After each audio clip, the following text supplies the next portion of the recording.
moments later. Assalamualaikum warahmatullahi wabarakatuh. Kami dari kelas 5A yang akan mereview jurnal pengolahan citra. Kami yang beranggotakan Nisa Rodiati, Nikmatul Rizkia, dan Nikmatul Maula. Di sini kami akan mereview 3 jurnal yang berjudul: yang pertama, identifikasi kematangan buah kelapa sawit berdasarkan warna RGB dan HSV menggunakan metode K-means clustering. Yang kedua, manfaat ampas kelapa sebagai bahan baku tepung kelapa tinggi serat dengan metode freeze drying.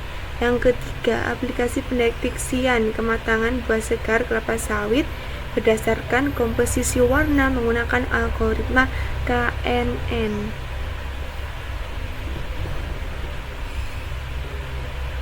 Oke, yang pertama kita akan mereview jurnal yang berjudul identifikasi kematangan buah kelapa sawit berdasarkan warna RGB dan HSV menggunakan metode K-means clustering. Sini permasalahannya adalah cara untuk mengatasi masalah identifikasi tingkat kematangan buah kelapa sawit yang kurang presisi dengan menggunakan pengolahan citra digital berdasarkan warna RGB dan HSV dan memberikan hasil yang akurat.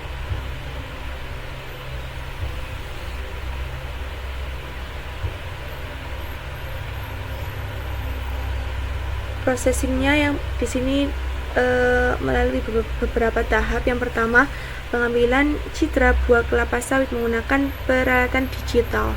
Yang kedua, disimpan menggunakan format JPG. Dan ketiga, pengaturan citra dalam database query untuk proses processing.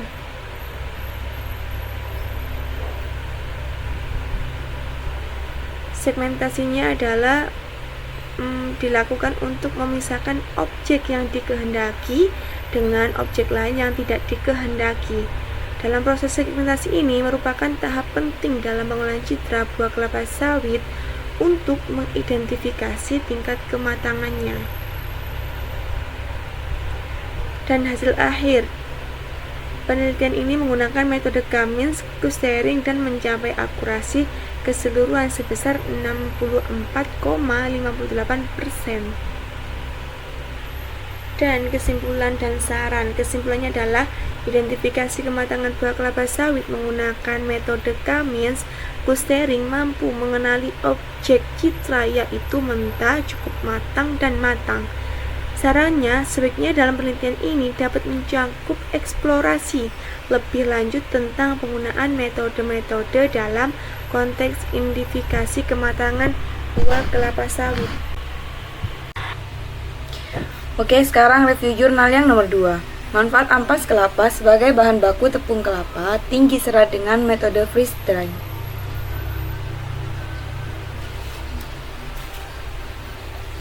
Result problem. Permasalahan penelitian ini adalah bagaimana cara menghasilkan tepung dari ampas kelapa dan menghasilkan kandungan gizi dengan menggunakan metode ini.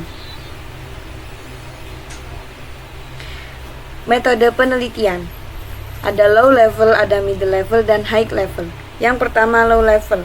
Menentukan waktu pengeringan terbaik dalam pembuatan ampas kelapa menggunakan metode pengeringan freeze drying. Yang kedua, middle level. Penelitian dilakukan beberapa tahapan, yaitu tahapan persiapan bahan, pengeringan dan penepungan, dan tahapan analisa.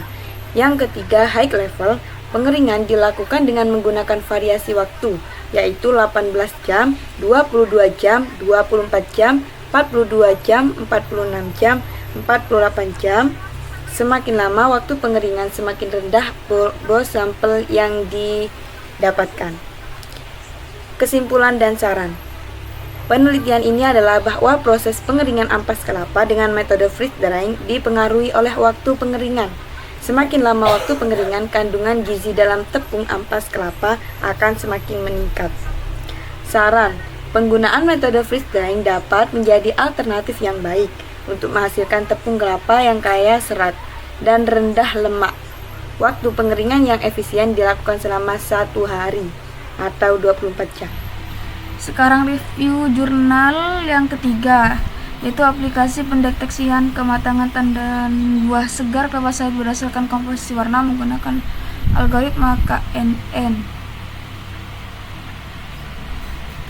Research problem, permasalahan yang dihadapi adalah sulitnya menentukan tingkat kematangan tandan buah segar atau TBS kelapa sawit secara manual.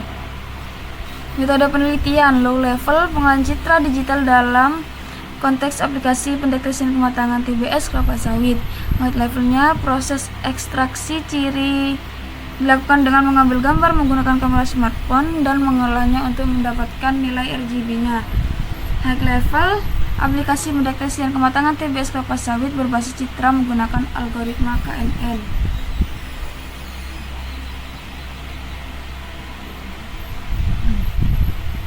Kesimpulan dan saran. Kesimpulan ini dapat disimpulkan jika aplikasi pendeteksian kematangan ini sangat berpengaruh terhadap kondisi cahaya yang didapat saat proses akuisisi gambar dengan menggunakan smartphone Android. Disarankan menggunakannya dengan kondisi pengambilan gambarnya yang stabil dan terkontrol untuk mendapatkan hasil yang akurat. Oke, terima kasih. Ini dari kelompok kami. Assalamualaikum warahmatullahi wabarakatuh.